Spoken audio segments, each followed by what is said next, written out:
नमस्कार, मैं डॉक्टर सीमा Sharma SS Sanskrit classes में आपका स्वागत करती हूँ। नीति शतक के अगले श्लोक करते हैं।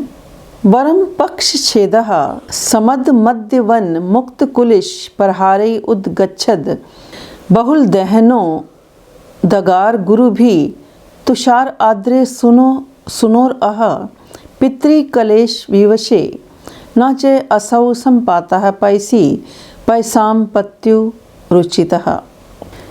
भर्तृहरि क्या कहते हैं? मान शौर्यशालिना आपत्काले समुपस्थिते दुखिनम स्वजनम त्यक्त्वा सत्पुरुषो निज प्राण रक्षाई क्वचन प्रयाति इति मेनांक दृष्टांतेन दर्शति। तो भर्तृहरि क्या कहते हैं कि समद मघवन मुक्त कुलिश प्रहारे, कि इंद्र द्वारा किए गए वज्र के प्रहारों से ऊपर निकलती हुई, उद्गच्छ बहुल ऊपर निकलती हुई, दहन उद्गार गुरु भी अग्नि की चिंगारियों से असहनीय होने पर भी तुषार आद्रे सुनो पक्ष छेदा वरम। हिमालय के पुत्र का पंख कट जाना अच्छा था कि इंद्र द्वारा किए गए समद मध्वन, इंद्र के द्वारा किए गए वज्र के प्रहारों से ऊपर इस प्रकार निकलती हुई अग्नि की चिंगारियों से असहनीय होने से तुषार अद्रे सुनो पक्ष छेदय वरम, कि हिमालय के पुत्र मेनाक का पंख कट जाना श्रेष्ठ था।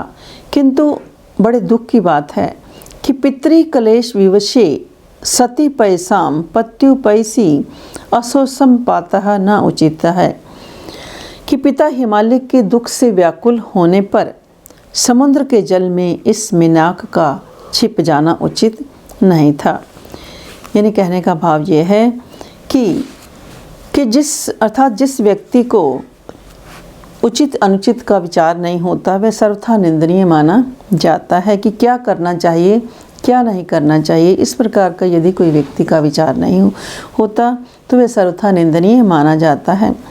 अपने पिता को क्रुद्ध इंद्र के व्रज प्रहारों से दुखित देखकर संकट के समय छोड़कर अपनी प्राण रक्षा के निमित्त मेनाक का जाकर समुद्र में कूदकर छिप जाना ठीक नहीं था। अपने प्राण बचाने की अपेक्षा वो विपत्तिग्रस्त पिता के समीप रहकर अपने पंखों को कटा देना ही उसके लिए श्रेष्ठ था। तो स्वाभिमानी व्यक्ति गुरुजनों को संकट में पड़े हुए देखकर अपनी रक्षा के लिए अन्यत्र नहीं चले जाते, किंतु सहर्ष अपने प्राणों का बलिदान दे देते हैं। तो प्राचीन काल में ऐसा माना जाता था कि पर्वतों के पंख होते थे, वह जहाँ चाहे बैठ जाते थे और बहुत से प्राणी तब मर जाया करते थे। इंद्र ने गर्व में भरकर पर्वतों के पंख काट दिए, तभी हिमालय पर्वत के भी पंख काट डाले, परंतु हिमालय का पुत्र अपनी रक्षा के लिए समुद्र में छिप गया। तो नीतिकार भर्तृहरि क्या कहते हैं कि पिता पर आपत्ति आने पर पुत्र का इस प्रकार छिपना उचित नहीं है। इस श्लोक के माध्यम से भर्तृहरि ने एक पौराणिक तथ्य को यहाँ प्रस्तुत किया है। तो इस श्लोक में शिखरनी छंद है। तो अगला श्लोक करते हैं। तो चैनल पर यदि आप नए हैं तो एसएस संस्कृत को लाइक करें, सब्सक्राइब करें और शेयर भी करें। तो यदि चेतनो अपि पादै सपृष्टा प्रज्वलति सवितु ऋणकांतः तत्तेजस्वी पुरुषः परकृत निकृतिम कथम सहते। तो यहाँ पर भर्तृहरि क्या कहते हैं कि तेजस्वी कभी भी किसी प्रकार के अपमान को सहन नहीं करते।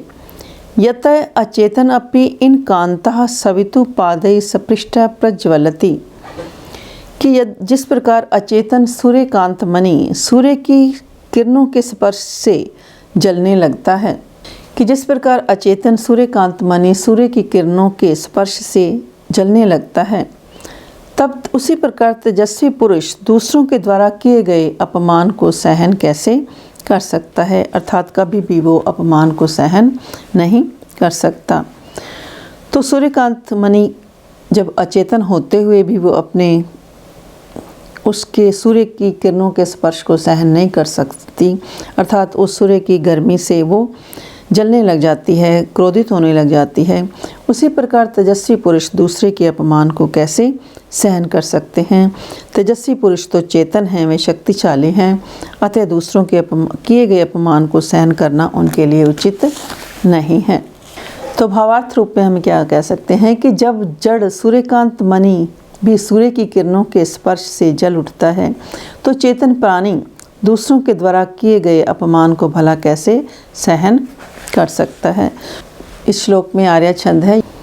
तो आज के लिए इतना ही। धन्यवाद। जय हिंद, जय भारत।